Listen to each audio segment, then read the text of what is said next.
So you want to build your credit, but you don't really know how, or you don't even really know what credit is made up of. Today I'm going to unpack the basics, what your credit score is, what it's made up of, and what it's used for. Also, what is determined to be a good or bad credit score. Keep it locked, it's Crystal with the Cash Compass. Okay, so if you're in the United States, we do have a credit score system, which, forgive me, I'm sure you all probably know this, but it just determines your credit worthiness. So when you're trying to get a loan for a car, personal loan, maybe a mortgage, it's a way to help lenders who don't know you from a can of paint determine if they can loan that money to you. Without the credit score, it's pretty hard to trust if they're going to get their money back, and in business, we're all about that return. So let's unpack what your credit score is made up of, from the most impactful to the least impactful. So first is your payment history at a whopping 35%. Your payment history tells people whether or not you pay on time. If you don't remember anything else, remember this: always pay on time.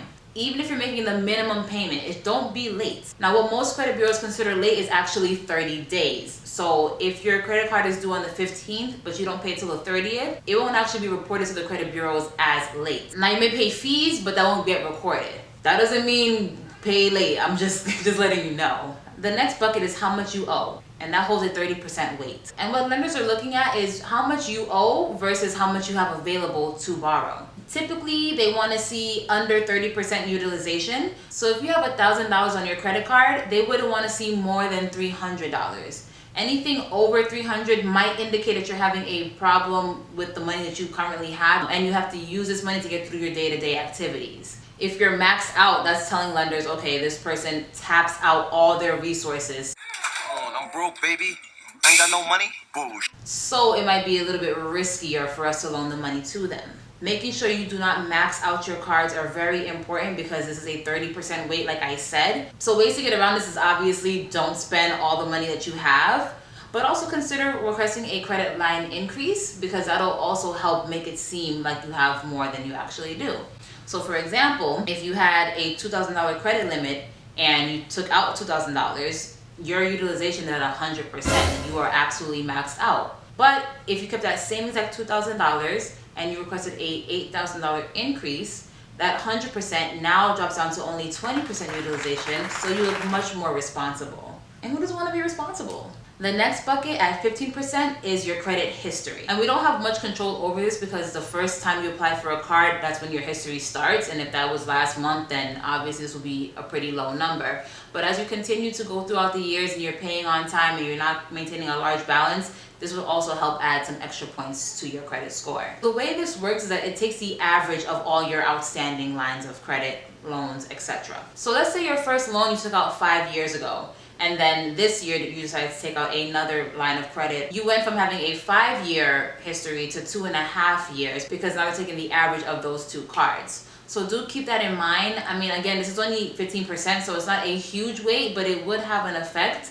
Obviously, if you need to apply for a loan, you need to apply for a loan, and there's not really much you can do about that. Also, because of this, please do not close out your oldest card. If you're not using the card, that's okay, just don't use it. But when you close out a card, it will dramatically impact your credit history, especially if it's one of the older cards. If you get anything out of this, it's do not close out old credit cards. The next portion at 10% is new credit inquiries. And this is basically to see, are you having a lot of inquiries in a short period of time? When you do have an inquiry, it will affect your credit score, maybe just a couple of points. I think when I applied for a loan the other day, my credit dropped about like 3 points or so, but that only lasts for about 6 months, and then those points, you'll see them get right back into your credit score. But the actual inquiry will last for 2 years on your credit report. Lenders do not want to see you getting multiple credit inquiries in a short period of time. What that shows lenders is that you are maybe in a desperate situation and you just keep on frantically applying for credit. Maybe you're not getting it, maybe you are, but that puts them at more risk, because if you owe all these people money, what's the chance that I'm going to get my money back? So definitely make sure that if you are applying, do not go on an application rage, because you are going to be affecting your credit score. Even though it's only 10%, it does stay on your report for 2 years. They will see all those inquiries, and they'll see the dates. So if they see that you're applying back to back to back, it might be a red flag. And the last part at 10% is your credit mix. And that's just basically saying, what kind of debt do you have? Lenders love to see variety, right? So maybe you've had a car loan, you had a personal loan, you've had a credit card.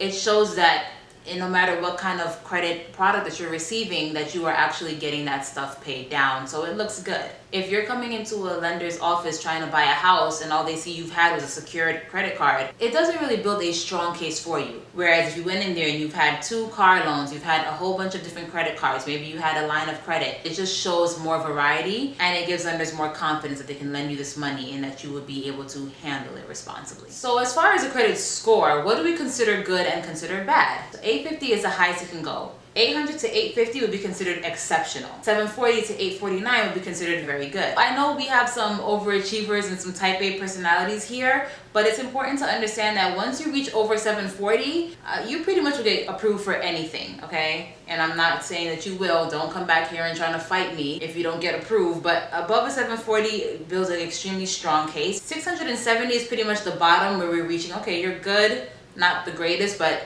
you're still okay. Anything below 670 is getting into the fair and the poor range, so we obviously don't want to stay in there. But if you are, I'll be having videos that will show how to improve your credit score, things to absolutely avoid that will murder your credit score, what derogatory marks are, and a whole bunch of different information. So please make sure you are on the lookout for those videos. Alright, so that's all for this video. If you liked it, please give me a thumbs up and be sure to subscribe. And as always, keep your money up.